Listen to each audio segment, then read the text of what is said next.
অন্তর থেকে, দিল থেকে, হৃদয় থেকে মুহাব্বতের সহিত মন প্রাণ উজাড় করে গলা ছেড়ে দিয়ে মধুমাখা কণ্ঠে আকাশ বাতাস পুরো কম্পিত করে পুরুষিত কণ্ঠে এই গোপালগঞ্জের মাটি কাঁপিয়ে দিয়ে চিৎকার দিয়ে বলি আলহামদুলিল্লাহ। পোস্টারে হযরত মাওলানা মুফতি খায়রুল ইসলাম রাজশাহী। আমি হলো মুফতি না, হয়তো এটা যে কোনো ভুলের মাধ্যমে উঠে যাইতে পারে। এজন্য আমি আপনাদের কাছে জোর হাত করে মাপ চাই, কারণ এখন মিডিয়ার যুগ, ফেসবুকের যুগ। এই পোস্টারটা সারা পৃথিবীতে ছড়াই যাবে। কি বলেন, ছড়াবে না? কত পোস্ট হয়ে গেছে এটা। তো যাই হোক, আমি আপনাদের কাছে মাপ চাই। নাহমাদুহু ওয়া নুসাল্লি আলা রাসূলিহিল কারীম, আম্মা বা'দ। আউযু বিল্লাহি মিনাশ শাইতানির রাজীম। বিসমিল্লাহির রহমানির রহিম। কুল্লু নাফসিন যায়িকাতুল মাউত সুম্মা ইলাইনা তুরজাউন। وقال رسول الله صلى الله عليه وسلم الدل على الخير كفاعله أو كما قال عليه الصلاة والسلام إلى آخر آية। আলহামদুলিল্লাহ, যে মহান আল্লাহ পাক রব্বুল আলামিন মায়া করে, দয়া করে, ভালোবেসে সুন্দর একটা জান্নাতের বাগিচার ভিতরে রহমতের মাহফিল, বরকতের মাহফিল, গুনাহ মাফের মাহফিল, নেকি কামাই করার মাহফিলে আসার বসার তৌফিক দিয়েছেন। এজন্য আমরা সকলে আল্লাহর দেওয়া জবান হতে পারে 10 মিনিট পরে বন্ধ হয়ে যাইতে পারে, হয় না ভাই? হতে পারে 10 মিনিট পরে আমি আপনি স্টপ করতে পারি, কোনো সন্দেহ নাই। এজন্য সর্বোচ্চ আপনাদের জবান দিয়ে কেউ অলসতা করবেন না। আল্লাহর জবান আল্লাহর পথে আমরা ব্যয় করব ইনশাআল্লাহ। একজনও কেউ মুখ বন্ধ রাখবেন না, কারণ আল্লাহ মুখ বন্ধ করে দিতে পারে, বুবা বানাই দিতে পারে, স্টপ করে দিতে পারে। এজন্য আমরা একটা মানুষও যারা বসে আছি জবান বন্ধ রাখবো না ইনশাআল্লাহ। আল্লাহ আমার আপনাকে দুটা হাত ভালো রাখছে, দুইটা পাও ভালো রাখছে, দুটা চোখ ভালো রাখছে, দুটা কান ভালো রাখছে, দুটা নাক ভালো রাখছে, জবানটা ভালো রাখছে, সুস্থ রাখছে। হাজারো নিয়ামত আমাকে আপনাকে দান করছে। এই নিয়ামতের শুকর আদায় করার জন্য অন্তর থেকে, দিল থেকে, হৃদয় থেকে মুহাব্বতের সহিত মন প্রাণ উজাড় করে গলা ছেড়ে দিয়ে মধুমাখা কণ্ঠে আকাশ বাতাস পুরো কম্পিত করে পুরুষিত কণ্ঠে এই গোপালগঞ্জের মাটি কাঁপিয়ে দিয়ে চিৎকার দিয়ে বলি আলহামদুলিল্লাহ। আমি এত যে খুশি হয়েছে আপনাদের প্রতি, আমার জীবনেও মাহফিল আমি এরকম আওয়াজ পাই নাই। সুন্দর আওয়াজ হয়েছে, সুন্দর। আমি অত্যন্ত আপনাদের জন্য দোয়া করব যেন ঈমান নিয়ে আপনারা কবরে যাইতে পারেন। খুব সুন্দর আওয়াজ হয়েছে, এরকম আওয়াজ দিলে চলবে, বেশি দেওয়ার দরকার নাই ইনশাআল্লাহ। শুধু কি তাই ভাই, শেষ নবীর উম্মত আল্লাহ আমাকে আপনাকে বানাইছেন। আর এই নবীর পরিচয় দিতে গিয়ে সমস্ত আলেমদের, সমস্ত ইমামদের একই মত, তিনি আকায় নামদার, তিনি তাজদার মদিনা, আহমদ মুস্তফা, মুহাম্মদ মুস্তফা, সাইদুল মুরসালিন, ফাতামান্না বিদ্দিন, ফখরে মওজুদাত রহমতে দু আলম শ্রেষ্ঠ নবী হুজুরে পাক সাল্লাল্লাহু আলাইহি ওয়াসাল্লামের উম্মত হতে পেরেছি। এজন্য আরো একবার দিল থেকে হৃদয় থেকে মুহাব্বতের সহিত মন প্রাণ উজাড় করে গলা ছেড়ে দিয়ে মধুমাখা কণ্ঠে আকাশ বাতাস পুরো কম্পিত করে পরিষিত কণ্ঠে এই গোপালগঞ্জের মাটি কাঁপিয়ে দিয়ে আরো একবার বলি আলহামদুলিল্লাহ। আল্লাহ কি বলেন? ফাযকুরুনি আযকুরকুম, তোমরা যদি আমাকে একবার স্মরণ করো আমি আল্লাহ তোমাদেরকে 10 বার স্মরণ করব। বান্দা তুমি যদি আমাকে 10 বার স্মরণ করো আমি আল্লাহ পাক রব্বুল আলামিন তোমাকে 100 বার স্মরণ করব। বান্দা তুমি যদি আমার দিকে হেঁটে হেঁটে আসো আমি তোমার দিকে দৌড়াই দৌড়াই যাব। আল্লাহ কাউকে জান্নাতের বাগিচায় বসার তৌফিক দিয়েছেন, কাউকে হাসপাতালে ভর্তি করে রাখছে, কেউ 5 তলা বিল্ডিং এ সিগারেট টানতেছে, কেউ নারী পুরুষ নিয়ে আড্ডা করতেছে, মজমা করতেছে, কেউ বাসের নিচে মাথা দিয়ে স্টানে ঘুমাইতেছে, কেউ পাগল পরনে কাপড় নাই ল্যাংটা হয়ে হাঁটতেছে। কি বলেন? কেউ অন্ধ ভিক্ষা করতেছে, কেউ বোবা কথা বলতে পারে না, কিন্তু আমাকে আপনাকে সব দিকে আল্লাহ স্কয়ার করে বানাইছেন। এই শুকুর 24 ঘন্টা আদায় করে শেষ করতে পারবেন না। কিন্তু তারপরেও কি আমরা বসে থাকবো?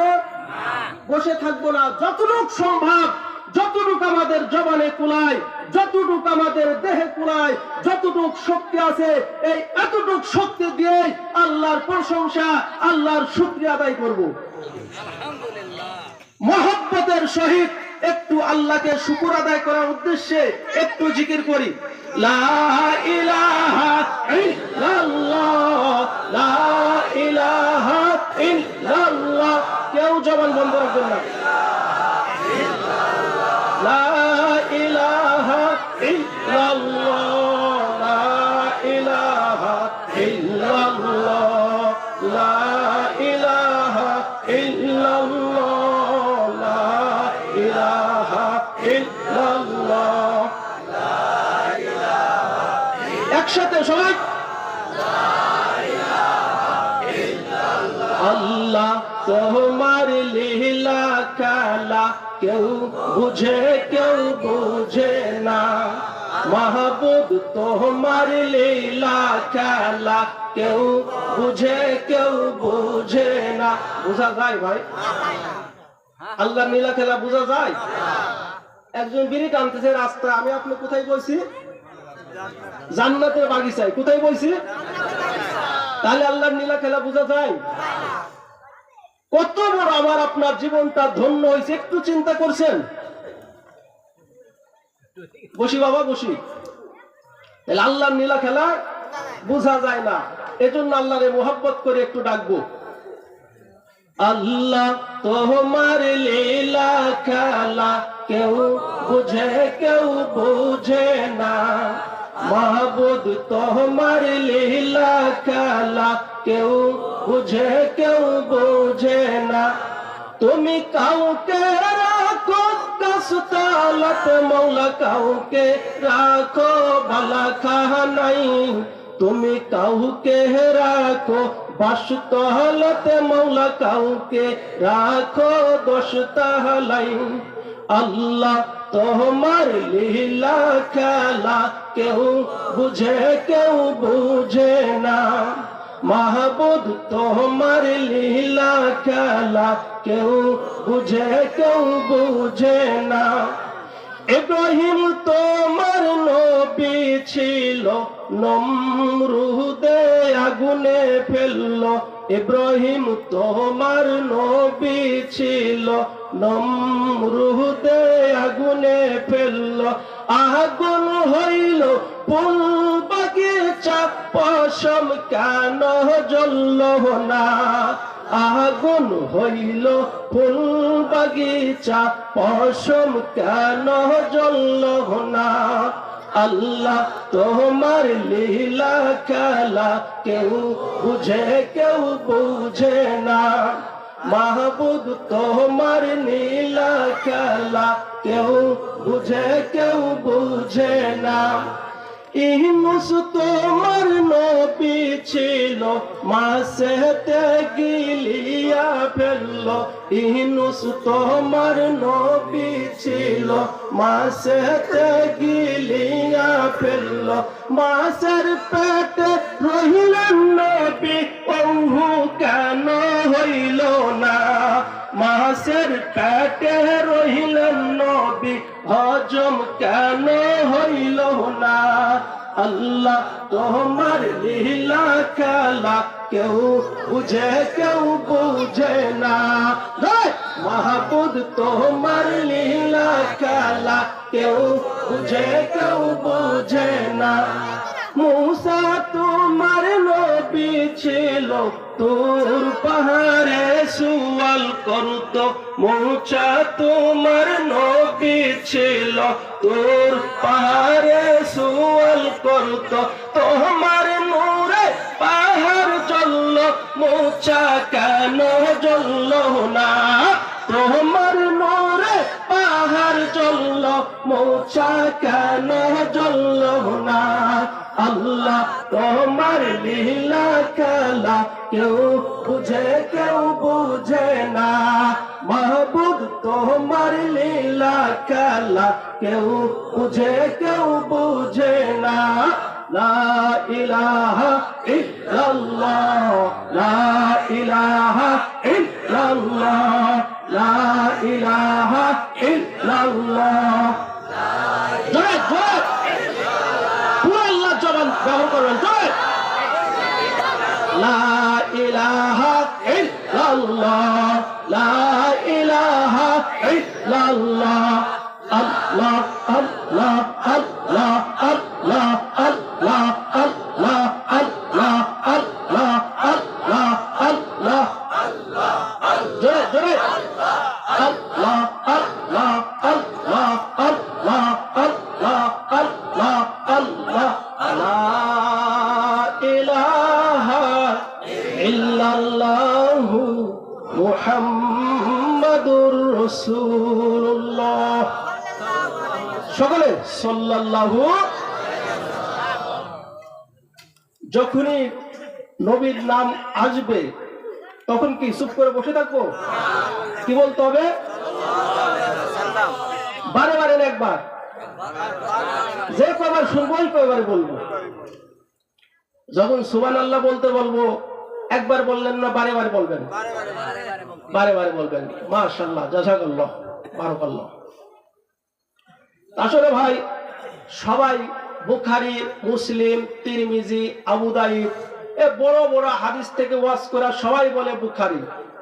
বুখারী বললেই কি ভাই, বুখারী বললেই আমরা বুঝি সে বিশাল আলোচনা করতেছে। আমি ভাই সূরা ফাতিহারও তাফসীর করার যোগ্যতা আমার নাই। এর চাইতে আর পোষা গান্দা কথা আছে ভাই? এটারও তাফসীর করার যোগ্যতা আমার নাই। হয়তো উস্তাদের সাথে থাকছি, এই মনে হয় সপ্তাহ খানেক আগেও আমার উস্তাদের জুতা টানিছে, শান্তা মাহফিল ছিল উস্তাদের। তার জুতা টানতে টানতে এই মনে হয় 10 দিনও হয় নাই। হয়তো মুরব্বীদের কিছু কথা নকল করব, একটু আলোচনা করব বরকত হিসাবে, তাছাড়া ওয়াজ করার যোগ্য আমার নাই। বুখারী, মুসলিম, তিরমিজি, আবু দাউদ। তা আসলে এই ছোটখাটো ওয়াজ আমাদের চোখের সামনে দিয়ে ভাসে। গতকালকে কি গেছে ভাই বলতে পারবেন?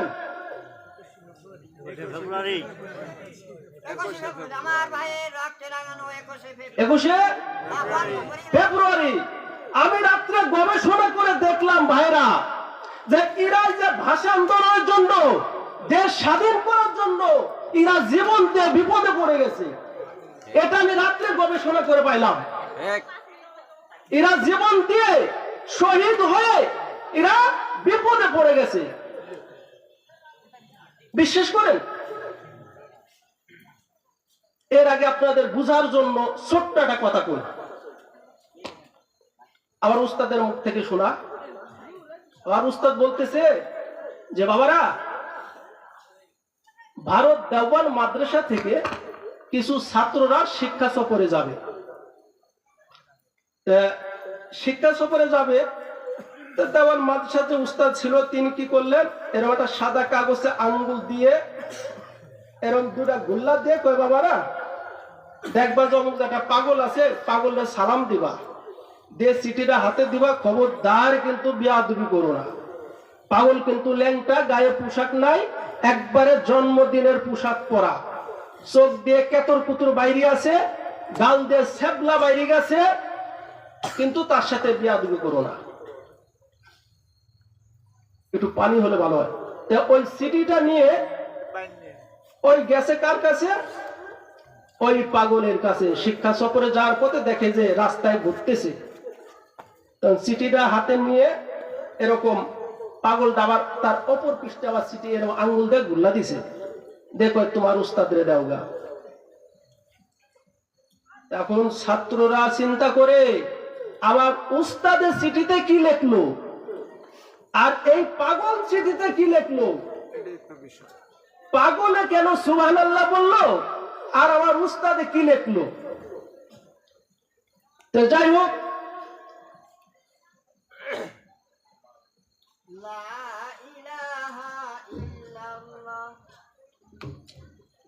চিঠিটা যখন নিয়ে পাগলের কাছে দিছে, পাগল কয় সুবহানাল্লাহ। এমন ছাত্রদের মনে সন্দেহ আইছে, হুজুরে কি লিখলো, পাগল কি লিখলো, সুবহানাল্লাহ কেন কোনো, চল কোনো পিকনিক হবে না, শিক্ষা সফর হবে না, আগে উস্তাদের কাছে চিঠি নিয়ে যান। উস্তাদের কাছে যখন চিঠিটা দিছে, উস্তাদ কয় সুবহানাল্লাহ। এটা ছাত্ররা কয়, আরে পাগলে কয় সুবহানাল্লাহ, আপনারা কয় সুবহানাল্লাহ, উদ্দেশ্যটা কি, রহস্যটা কি? এখন উস্তাদে বলতেছে, বাবা যেই পাগলটার তোমরা দেখলা এ কোন সাধারণ পাগল নয়, এর খাজা মঈনুদ্দিন চিশতি রহমাতুল্লাহ আলাইহি। চিৎকার দিয়ে বলি আলহামদুলিল্লাহ, আরো জোরে আলহামদুলিল্লাহ। কিরা ভাই? খাজা মঈনুদ্দিন। বাবা এটা হলো খাজা মঈনুদ্দিন, তিনি ইন্তেকাল করে পৃথিবী ছেড়ে বিদায় নিয়ে চলে গেছে। তার কবরে সেরেক হচ্ছে, তার কবরে বড় বড় চুল আলারা হুক্কুর হুক্কুর করে আর সিগারেট টানে, তার পাশে গান বাজনার আসর হয়। তাই আমি চিঠিতে লিখে দিলাম, হযরত এই পৃথিবীর বুকে মারিফতের বড় পীর সাহেব ছিলেন আপনি, এত বড় পীর সাহেব থাকার পরেও আপনার কবরে এই রকম হুক্কুর হুক্কুর গান হয়, বিড়ি খাই, সিগারেট খাই, নারী পুরুষের আড্ডা হয়। হযরত এদের সুপা টুপা ভাঙ্গে কেন ফেলান না? আরে যেই খাজা মাটির পুতুলরা মূর্তির মানুষ বানাইয়া দিছিল, যেই খাজা মন্দির ঘরে যায়া মন্দিরে কালেমা পড়াইছিল, আরে সেই খাজার কবরে যদি গান বাজনা হুক্কুর হুক্কুর হয় তাহলে কেমন হয়? তাই আমি চিঠিতে লিখলাম, তাদের সুপা কেন ভাঙ্গা দেন না? ওই পাগলে আমার হাতের চিঠি লেখা পাইয়া অপর পৃষ্ঠায় লিখে দিছে, হুজুর আমি ইন্তেকাল করেছি, আমার কোনো ইবাদত নাই, ইবাদত করলেও কোনো সওয়াব হবে না। সওয়াব হবে?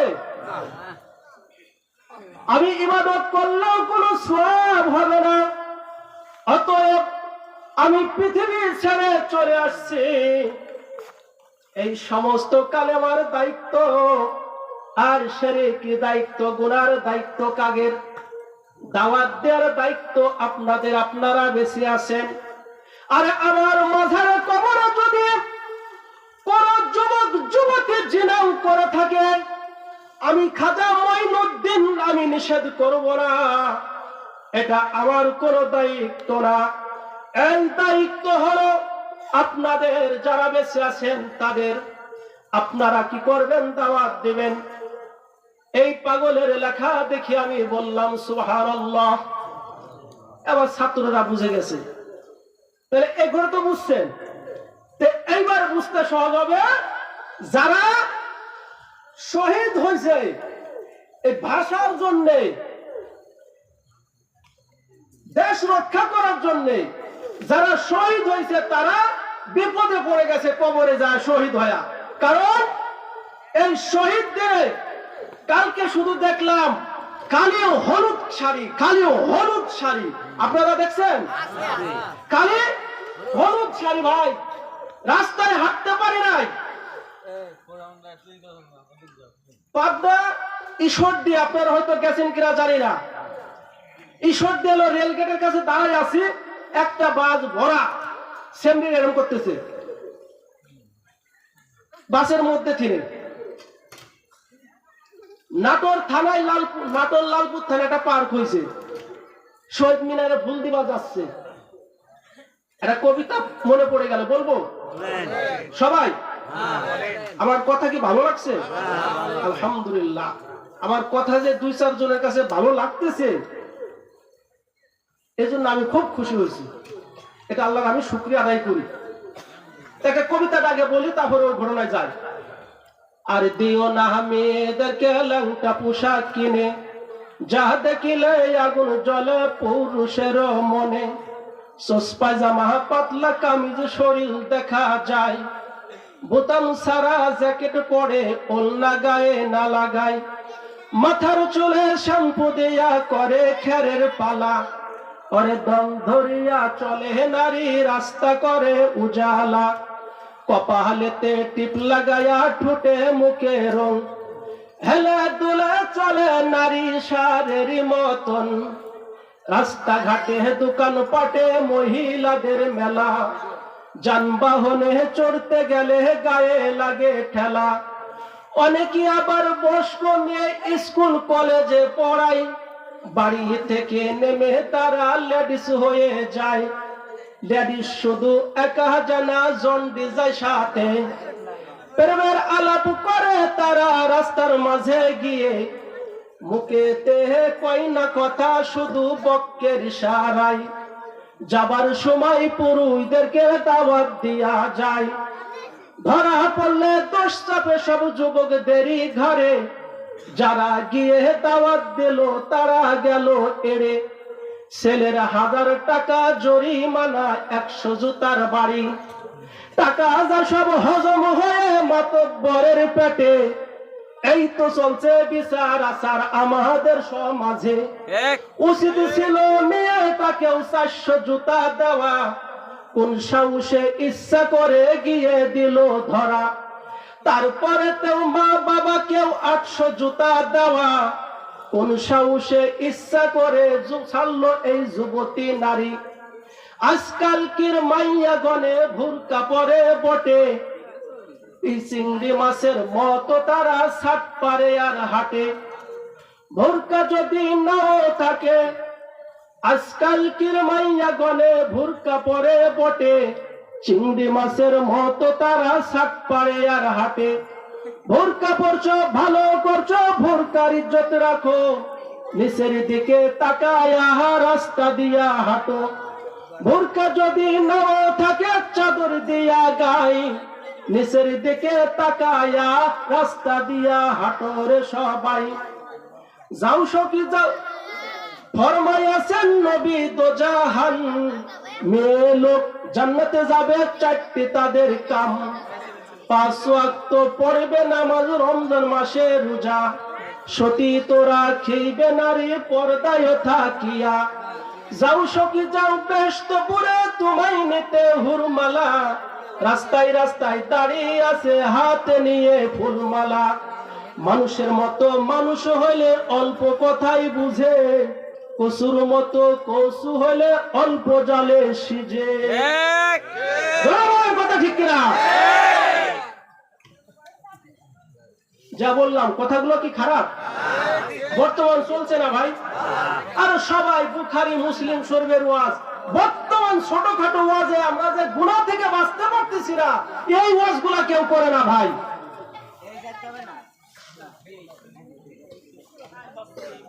আমরা কিরকম বুঝলাম?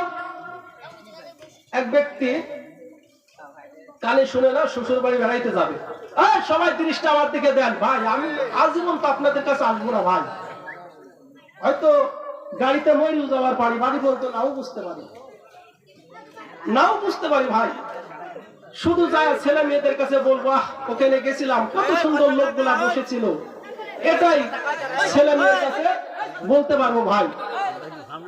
তো যাই হোক, ওই শ্বশুর বাড়ি একটা ছেলে বেড়াইতে যাবে, কারণ কানে শুনে না, কি শুনে না ভাই, জয় কি শুনে না, আরো জয় কি শুনে না, দোকানে হাত জায়গায় বলেন তো কি শুনে না,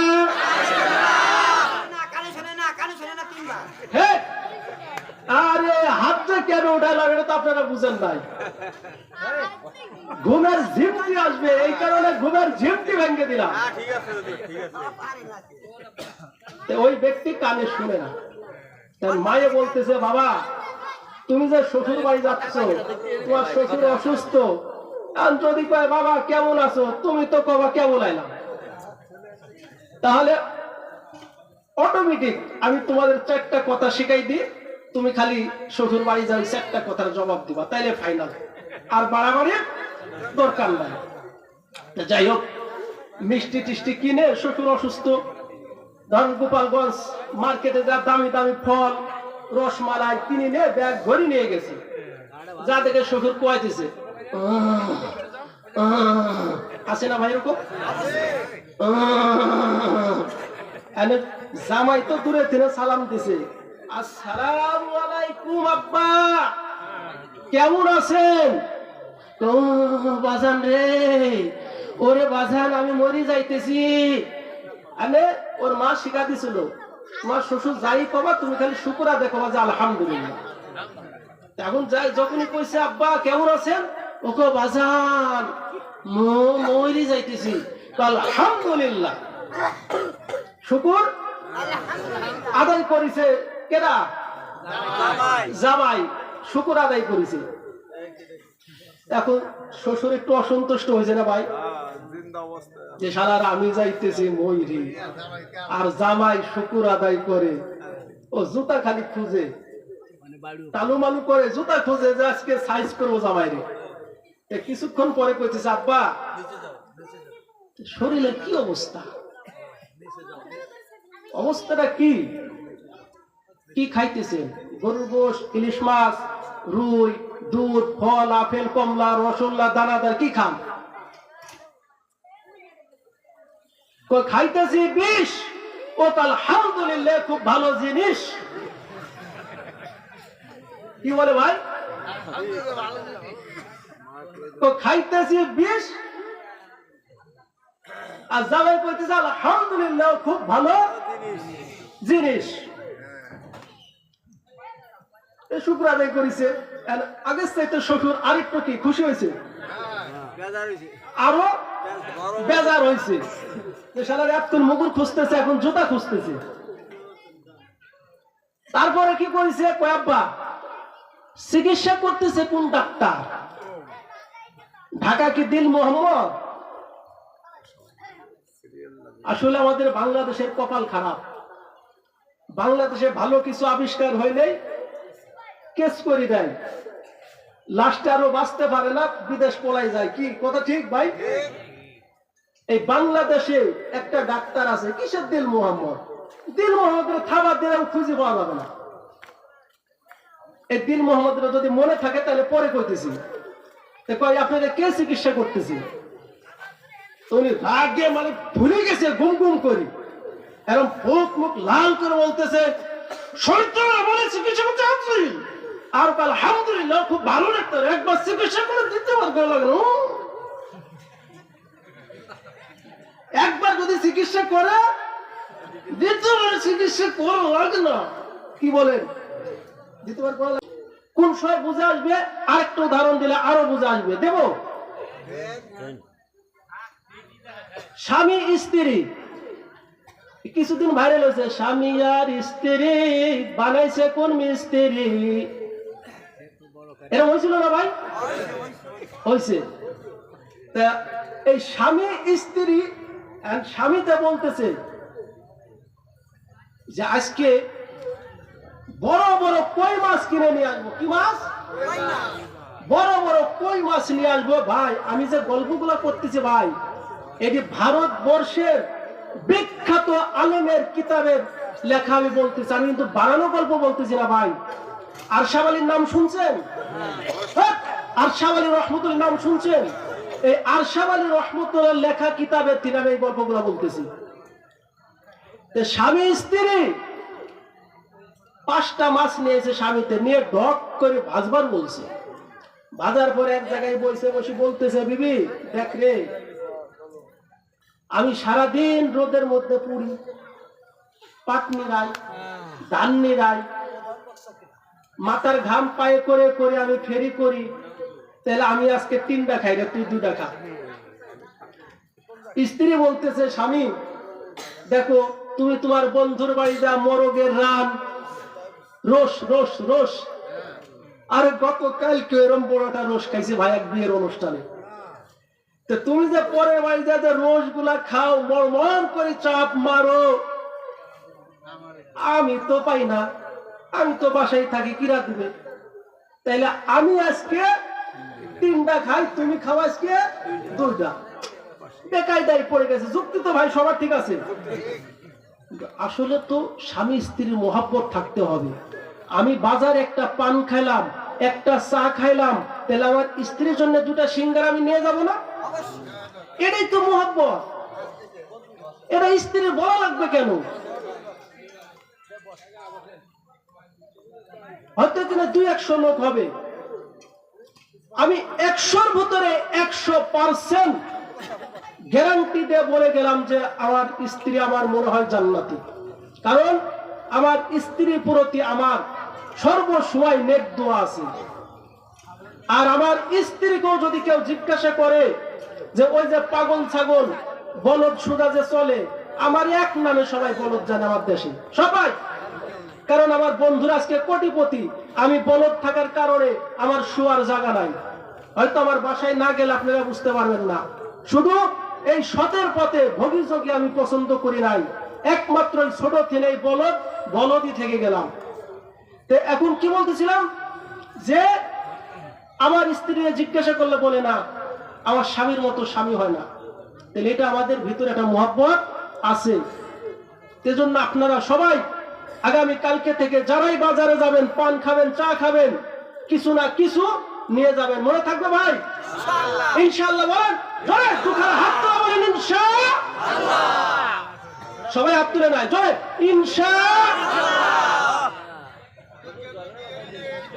অর্ধেক লোক আমার মনে হয় যে অন্ধকার বাড়িতে। যুবক ভাইরা, একটা কথা মনে পড়ে গেল, কেন তোমরা প্রেমের ছ্যাক খাও এইবার আমি বুঝলাম। তোমরা যে কেন প্রেমের ছ্যাক খাও, তোমাদের ব্যাটারি ফিউজ, তোমাদের জবানে আওয়াজ নাই, খালি পিছে বসি সুবহানাল্লাহ করতেছ। জোরে বলি দেখি যুবক ভাইরা ইনশাআল্লাহ। না, ব্যাটারি চার্জ হয়ে গেছে।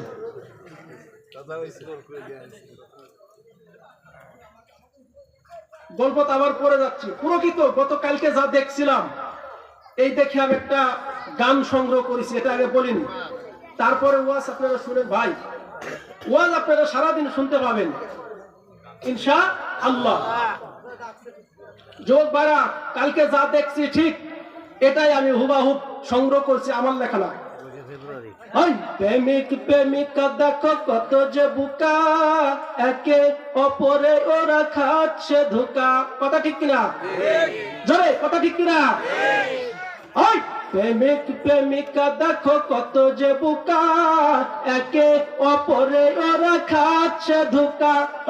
প্রেমিক প্রেমিকা দেখো কত যে বুকা, একে অপরে ওরা খাচ্ছে ধোঁকা। প্রেমিকারে ডেকে বলে জান রে আমার, মনে রেখো আজীবন আমি যে তোমার। কোন একটা কানের কাছে ধরি, কয় জানু কি খাইছো? আরে তোমারে তুই খাবো কিভাবে?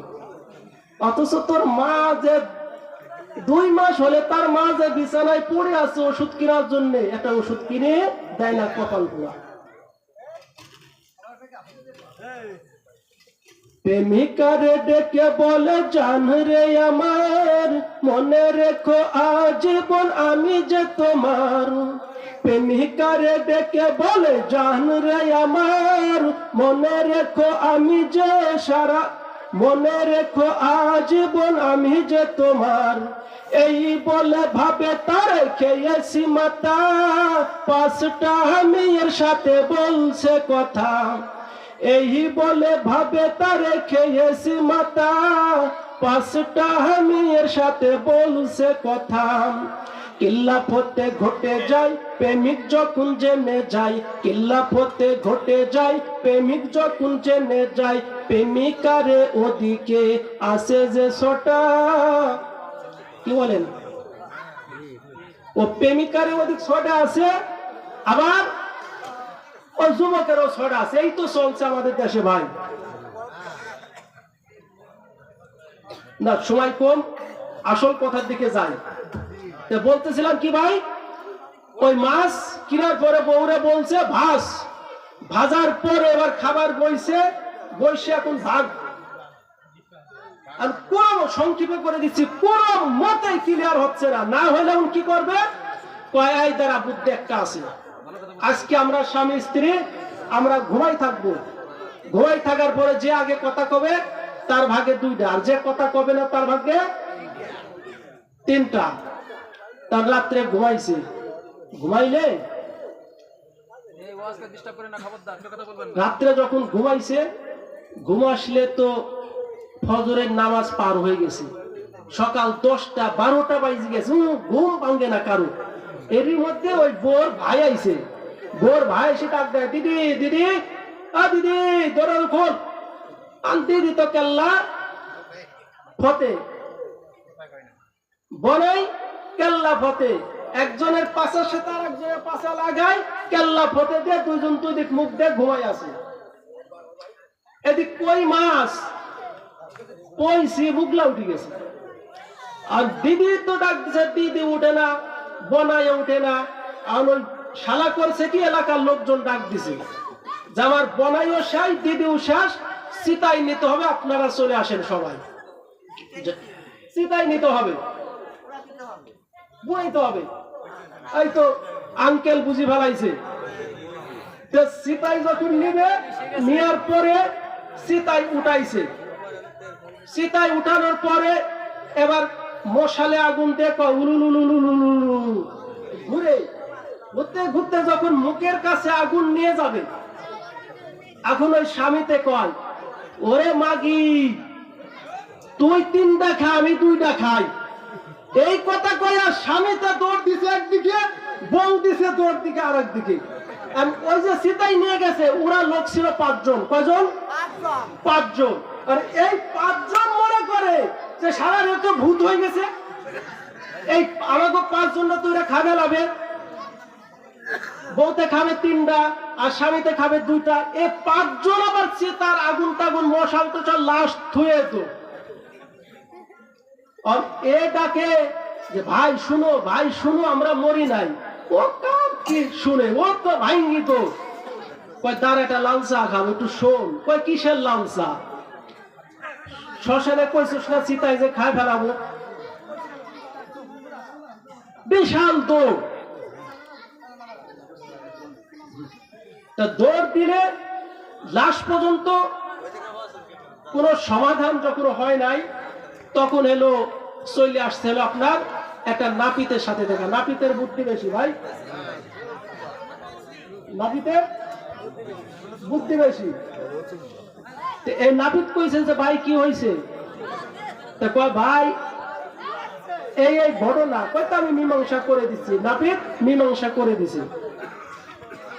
ও ভাই শুনে রাখো, জেনে রাখো, বুঝে রাখো, আজকে আমাদের সময় থাকতে আমরা বুঝতেছি না, সময় থাকতে দাম দিতেছি না, নামাজ পড়তেছি না, রোজা করতেছি না। যখন বন্ধু আজরাইল যখন আমার আপনার কাছে চলে আসবে, কুল্লু নাফসিন যায়িকাতুল মাউত সুম্মা ইলাইনা তুরজাউন। এমন কোন প্রাণী নাই, এমন কোন মানুষ বাহাদুরি নাই যে কবরে যাবে না, মৃত্যুর স্বাদ গ্রহণ করবে না। আল মাউতু কাসুন কুল্লু নাসিন শারাবু, আল কবরু মাইয়াত কুল্লু নাসিন দাখিলু। ইয়াবা মুরায়ানা ইয়াবাম জাস্তাজুয়া মিকুনাম, হাসিলা ইয়াদ ইয়া আয়াদ আরজু ইয়া মিকুনাম। হাত দরিয়া গরবানো শামতা নগর দাদ জানে মন, শরবতে দিদার বাইয়াত আল্লবে মাহবুবে মন। সমস্ত মানুষকে, সমস্ত প্রাণীকে মৃত্যুর স্বাদ গ্রহণ করতে হবে, কবরে যাইতে হবে। ও বন্ধু, ছোট ছিলাম, এই ছোট থেকে আস্তে আস্তে আস্তে বড় হলাম, বড় হওয়ার পরে আস্তে আস্তে যুবক হলাম, যুবক হওয়ার পরে আস্তে আস্তে চুল দাড়িগুলো পেকে গেল, চোখের দৃষ্টি শক্তিটা আমার আপনার কমে গেল, দাঁতগুলো আস্তে আস্তে আস্তে পড়ে গেল। আগে হাঁটতাম, এখন লাঠি ধরে হাঁটি, হাঁটতে হাঁটতে এখন হাঁটারও কোনো বল নাই। ও বন্ধুরে, হঠাৎ একদিন বিছানায় পড়ে গেলাম, বিছানায় পড়ার সাথে সাথে শরীরে জ্বর উঠে গেল। জ্বর উঠার পরে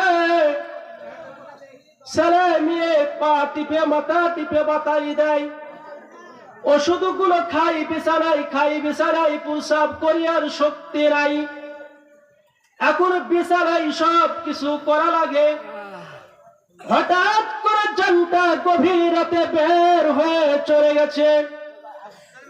ও বন্ধু, স্ত্রী রাগ দেয়, প্রাণের স্বামী উঠো, তোমার জন্য নাস্তা হয়ে গেছে, নাস্তা খাও। প্রাণের স্বামী তো এখন নাস্তা খাওয়ার জন্য উঠে না, ঘুম ভাঙ্গে না। ছেলেদের রাগ দেয়, বাবারা এসে দেখো তোমার বাবা আর পৃথিবীতে বেঁচে নাই। ছেলেরা দৌড় দেশে দেখে বাবাগুলো কথা বলে না, বাবা বেহুশ হয়ে পড়ে আছে, জানটা চলে গেছে। ও বন্ধুরে, ছেলেরা চাচার কাছে যায়, বোনের কাছে যায়, ভাইয়ের কাছে যায়, দৌড়াইতে দৌড়াইতে খবর প্রচার হয়ে যায়, মাইকে এলান হয়ে যায়, মসজিদে এলান হয়ে যায়, মাওলানা খায়রুল ইসলাম নাই, মাওলানা খায়রুল ইসলাম ইন্তেকাল করেছে রাত 12টায়। এই মৃত্যুর খবর পাওয়ার সাথে সাথে ফেসবুকে পোস্ট হয়ে গেল, মাইকে এলান হয়ে গেল। সকাল বেলায় দলে দলে আমার লাশটা দেখার জন্য চলে আসতেছে মানুষ। এদিকে শুধু কান্না আর কান্না। আমি ডেকে বলি, ছেলেরা, বাবার, এলাকাবাসী, তোমরা কেন কান্দো? কিন্তু আমার কথা কেউ শুনে না, আমি তো তাদের কথা শুনি। বন্ধুরা আসে, বান্ধবীরা আসে, আত্মীয় স্বজন আসে, সবাই দেখার জন্য লাশ। বাড়িতে গোলমাল সৃষ্টি হয়ে গেছে, হাজার হাজার মানুষ, বসতি, লোকজন। ও বন্ধু, 3টা ঘোষণা হলো। 1 নাম্বার ঘোষণা, একজন গোরস্থানের দিকে যাও, আর একজন দোকানে মার্কেটে যাও, আর একজন কি করো, কবর ক্রিয়া করো, লাশটা ধোয়াও। ও বন্ধু, আমাকে গোসল করার জন্য দোকান থেকে কাপড় আনলো, সাবান কিনে আনলো। তারপরে কি করলো, ঘর থেকে বের লক্ষ লক্ষ টাকা দিয়ে, কোটি কোটি টাকা দিয়ে মাথার ঘামটা ফেলাইয়া জমিনে, রোদের মধ্যে পুড়ে, পাট খাতের গরমে, আমের বাগানে গরমে, খেজুর মাথার গরমে, তাল গাছ কাটতে লাগি গরমে, মাথার ঘাম গুলো টকবক করে জমিনে পড়েছে। তারপরেও স্ত্রীকে কষ্ট দিই নাই, ছেলেদের কষ্ট দিই নাই। যখন আমার রুহুটা বের হয়ে গেছে, ওই ওই দামি জাজিমের ভিতরে, খাটের ভিতরে, আর ওই দামি ঘরের ভিতরে রাখেন না। এই মুহূর্তে তাকে ঘর থেকে বের করে দাও। পরবর্তীতে লাশ থাকার কারণে ভয় পাবে। লাশের কারণে আমার কোনো দাম নাই, ছেলের কাছে দাম নাই, বউর কাছে দাম নাই, এলাকার কাছে দাম নাই।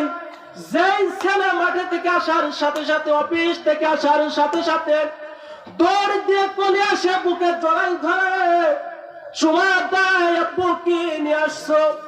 ওরা বাবা ছাড়া, আব্বা ছাড়া বুঝে নাই, স্ত্রীর স্বামী ছাড়া বুঝে নাই।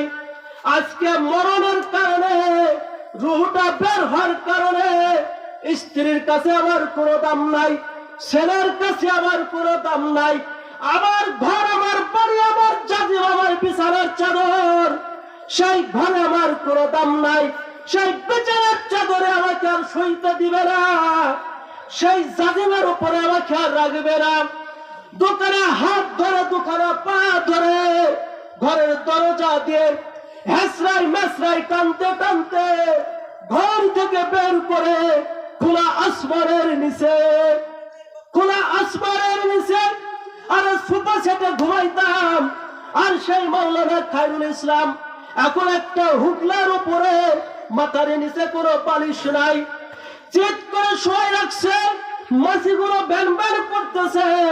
লোকজন আমার লাশটাকে দেখে চলে যাচ্ছে, আমি তো সব কিছু দেখতেছি। আর আমি বলি, তোমরা কেন আমার দামি বিছানায় শুইতে দাও না? আমাকে কেন ঘরের ভিতরে রাখো না? বউ কাছে আসে না, ছেলে কাছে আসে না, বোন কাছে আসে না, ভাই কাছে আসে না, সব সব এখন আমার পর হয়ে গেছে। আর গোপালগঞ্জের মানুষ, শুনে রাখো, জেনে রাখো, আজকে তোমার রুহ আছে, আজকে তোমার দাম আছে, কালকে তোমার রুহ থাকবে না, কালকে তোমার দাম থাকবে না। তোমার ছেলে, তোমার স্ত্রী ঘরের ধাক্কা দিয়ে তোমাকে ঘর থেকে বের করে খোলা আসমানের নিচে তোমাকে রাখবে। মানুষগুলো দেখবে, তাড়াতাড়ি তোমাকে গোসল করাবে। গোসল করাইয়া বাবাজিরা দিলটা মনটা নরম করেন, আর চোখের পানি 2 ফোঁটা ফেলান। আল্লাহর কুদরতি ক্যামেরায় উঠে যান, এই 2 ফোঁটা পানির বিনিময়ে আল্লাহ আমার আপনার জান্নাত সহজ করে দিবে। আমার ভাইরা, যখন আমাকে মশারি টানাইয়া, মশারির ভিতরে ঢুকাইয়া, যখন আমাকে আবদাল করে, আড়াল করে গোসল করাবে, ও বন্ধু, সাদা কাপড় দেখলে ভয় করে। সেই কাপড়টা কি করবে? সুন্দর করে প্যাকেট করবে, পরাইয়া মাথার দিকে বানবে, পায়ের দিকে বানবে, মাজার দিকে বানবে। আমি বলি, ভাই, এমন জামা তো কোনোদিন পরি নাই, এমন জামা কেন আমাকে পরাও? জামার বোতাম নাই, জামার সেলাই নাই, জামার মাথার দিকে বান্দা, পায়ের দিকে বান্দা, আমাকে কেন এমন প্যাকেট করলাম? আমার কথা তো কেউ শুনে না ভাই। আমাকে প্যাকেট করে যাই নামাজ না দিয়ে লাশটাকে সামনে রেখে জানাজার নামাজের জন্য যখন দাঁড়াইয়া গেল, আমি বলি, ভাই, এমন জানাজার নামাজ কেন পড়াইতেছ? এমন নামাজ তো দেখি নাই, কেন তোমরা এই নামাজ পড়তেছ? জানাজার নামাজ হয়ে যাবে, লাশটাকে, খাটটাকে কাঁধের উপরে নিয়ে যখন বাজ বাগানে চলে যাবে, ও গোপালগঞ্জের মানুষ, তোমার চোখ দুটো যদি এখন এই রুমালটা দিয়ে বেঁধে দিই, তোমরা বাসায় ফিরে যাইতে পারবা না। রাস্তায় হাঁটতে লাইগা আবদালে কাবদালে, খালে বিলে, গাছের সাথে বাড়ি খেয়ে পড়ে যাবা, যাইতে পারবা না। যখন কি করবে? কাপড় দিয়ে পেঁচাইয়া গোরস্থানের দিকে নিয়ে যাবে। নিয়ে যাওয়ার পরে বাবাজিরা, গোরস্থানে যখন যাবে, আমি বলবো, হাজার হাজার লোক ছিল আমার জানা যায়, কিন্তু তোমরা তো লোক চলে যাচ্ছ, আর এই কিছু লোক আমার সাথে যাচ্ছে, তাও মনের মধ্যে একটু সাহস হবে। হাজারো লোক চলে যায়, অল্প কিছু লোক আমার সাথে যায়। তারপরে যখন গোরস্থানের দিকে যাবে, কবরের মধ্যে শোয়াবে, লাশটাকে যখন শোয়াবে, শোয়ানোর পরে আমার বুকের উপরে যখন হাতটা রাখবে, রাখার পরে একটা দোয়া পড়বে। দোয়াটা জানা আছে সবার ভাই? কি দোয়া বলেন তো? যখন লাশটা কবরে রাখবে, রাখার পরে বুকে হাত দিয়ে একটা দোয়া পড়বে, বিসমিল্লাহি ওয়ালা মিল্লাতি রাসূলিল্লাহ, বলবে আল্লাহ তোমার এই বান্দা বান্দিকে তোমার হাবিবের সুন্নত তরিকায় রেখে গেলাম, এই কবরে রেখে গেলাম তোমার হাবিবের সুন্নত তরিকায়। যখন কি করবে, লাশটা যখন দাফন হয়ে যাবে, আস্তে আস্তে যখন দাফন হবে, দাফন হওয়ার পরে যখন মাটিগুলো আবার হাতে নিবে, এবার কি পড়বে, ওরা তো লাশ কবরে শোয়ানোর সময় ওই দোয়াটা পড়বে। আর এখন মাটি নিয়ে বলবে মিনহা খলাকনাকুম ওয়া ফিহা নুঈদুকুম ওয়া মিনহা নুখরিজুকুম তারাতান উখরা। এই মাটি দিয়েই তোমাকে সৃষ্টি করা হয়েছিল, এই মাটির ভিতরে তোমাকে রেখে গেলাম, এই মাটি দিয়েই তোমাকে আবার সৃষ্টি করা হবে, উঠানো হবে।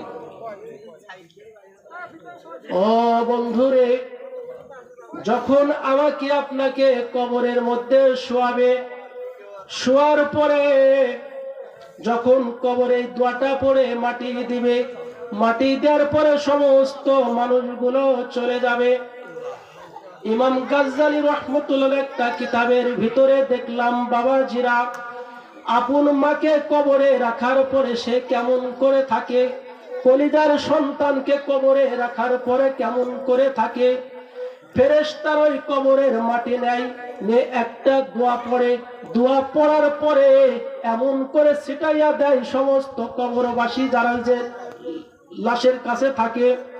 তখন ওই মাটিগুলো সমস্ত ওই মানুষের শরীরে ছিটকে পড়ে, আর ওই ছিটকে পড়ার কারণে আস্তে আস্তে মার কথা মনে থাকে না, ছেলের কথা মনে থাকে না, সব আস্তে আস্তে ভুলে যায়। কিতাবের মধ্যে লেখছে যে এই কাজ যদি ফেরেশতারা না করে থাকতে পারবে না। ও বন্ধুরে, এবার তো চলে গেল, দাপন টাপন করার পরে এবার চলে যাবে। এবার কবরে একজন ফেরেশতা চলে আসবে, ধাম ধাম ধাম করে স্কুলে পরীক্ষার বেল পিটায়, দেখছেন পরীক্ষার সময় ধাম ধাম করে বেল পিটায়, ওস্তাদ তোমরা সবাই প্রস্তুতি নাও। একজন ফেরেশতা এসে ধাম ধাম করে বেল পিটাবে যে কবরবাসী তোমরা পরীক্ষার জন্য রেডি হয়ে যাও। কিছুক্ষণ পরে দুইজন ফেরেশতা আসবে, বন্ধু আসার পরে জিজ্ঞাসা করবে মার রব্বুকা, তোমার রবকে। কবরবাসী জবাব দিবে রব্বি আল্লাহ, আমার রব আল্লাহ। আবার ফেরেশতা বলবে মা দীনুকা, তোমার ধর্ম কি? কবরবাসী বলবে দ্বীন ইসলাম, আমার ধর্ম ইসলাম। আবার ফেরেশতা বলবে মা হাযা রাজুলুল্লাযী বুইসা ফীকুম, এই ব্যক্তিকে তোমাদের মাঝে পাঠানো হয়েছিল, প্রেরণ করা হয়েছিল। কবরবাসী বলবে হুয়া রাসূলুল্লাহ সাল্লাল্লাহু আলাইহি ওয়াসাল্লাম, তিনি আল্লাহ তাআলা রাসূল। আসমান থেকে ঘোষণাকারী এমন একটা ঘোষণা করবে আন সাদাকা আবদি, আন সাদাকা আবদি, আমার বান্দা সত্য সত্যই বলিয়াছে। ও আমার ফেরেশতারা, জান্নাতের দরজা কবরের দিকে খুলিয়া দাও, জান্নাতের বিছানা এই কবরবাসীকে পরাইয়া দাও, জান্নাতের পোশাক এই কবরবাসীকে পরাইয়া দাও। ফেরেশতারা জান্নাতের দরজা কবরের দিকে খুলিয়া দিবে, জান্নাতের পোশাক পরাইয়া দিবে, জান্নাতের বিছানা বিছাইয়া দিবে। ও বন্ধু, যারা আলেমের দুশমন, ও যুবক ভাই একটা আওয়াজ হবে, যারা আলেমের দুশমন, যারা ইসলামের দুশমন, যারা কোরআনের দুশমন, যারা আমার নবীর দুশমন, যারা টাকার কারণে, ক্ষমতার বাহাদুরির কারণে সত্যকে দিন, দিনকে সত্য, রাতকে দিন বানাইতে পারে, যখন তারা কবরে যাবে, খোদার কসম, খোদার কসম, যারা আল্লাহর দুশমন, আলেমের দুশমন, জান্নাতের দরজা খুলবে না, জাহান্নামের দরজা খুলবে। আর ফেরেশতারা পাছার উপরে ধাম ধাম খালি কবরবাসী কাঁদবে, ওরে বাবা রে শেষ। ফেরেশতারা আরেকজন ফেরেশতার একজনকে ডেকে বলবে, ভাই ও কেন এমন এমন করতেছে? ওই ফেরেশতা বলবে, ওর হইতেছে না, ও আরো চাইতেছে বাড়ি, ওর হইতেছে না, ওরে আরো দিতে হবে। এরকম শুধু খালি কি করবে ভাই? বসাতে থাকবে। তাই বলছিলাম ভাই, আল মাউতু কাসুন কুল্লু নাসিন শারাবু আল কবরু ভাইয়াত কুল্লু নাসিন দাখিলু। আপনি দরিয়া গরবানো শামতানা গরদাদ জানে মান, শরবতে দিদারে ভাইয়াত আল্লবে মাহবুবে মান। ইয়াবা মুরায়ানা ইয়াবাম জস্ত জুয়ে মিকুনাম, হাসিল আয়াত ইয়ানায়াত আরজুয়ে মিকুনাম। हर करा अंदर अमल इखलास निस दर्जा आज बंदी गाने खासे निस। যার আমলের মধ্যে কোনো ইখলাস নাই, যার আমলের মধ্যে কোনো মোহাব্বত নাই, তার আমলের কোনো দাম নাই। ও গোপাল বংশের বাবাজিরা, মৃত্যুর সময় 7টা সাগরের পারে হাতে ধরিয়া গরবানো শামতানাগার দাদ জানে মান, শরবতে দিদারে বায়াত আল্লবে মাহবুবে মান। এই 7টা সাগরের পানি যদি মৃত্যু ব্যক্তিকে পান করানো হয়, তারপরেও তার পিপাসা দূর হবে না। হযরত হাসান বসরি রাহমাতুল্লাহ আলাইহি, হযরত হাসান বসরি রাহমাতুল্লাহ আলাইহি তিনি একজন বিখ্যাত একটি ব্যক্তি ছিল, বিশাল ব্যবসায়ী ছিল, অনেক টাকা পয়সার মালিক ছিল, বাড়ি গাড়ি ছিল। তার বন্ধু ছিল হইল ওই প্রধানমন্ত্রী। হাসান বসরির বন্ধু কে ছিল? ভাই প্রধানমন্ত্রী। এই প্রধানমন্ত্রীর সঙ্গে সাক্ষাৎ করতে যাবে হাসান বসরির। এর মধ্যে যখন যাবে, হাসান বসরি যায় দেখে প্রধানমন্ত্রী আরেক জায়গায় যাওয়ার জন্য রেডি হয়ে গেছে। হাসান বসরি বলতেছে, ভাই তুমি কোথায় যাও? আমি তো তোমার সঙ্গে সাক্ষাৎ করার জন্য আসলাম।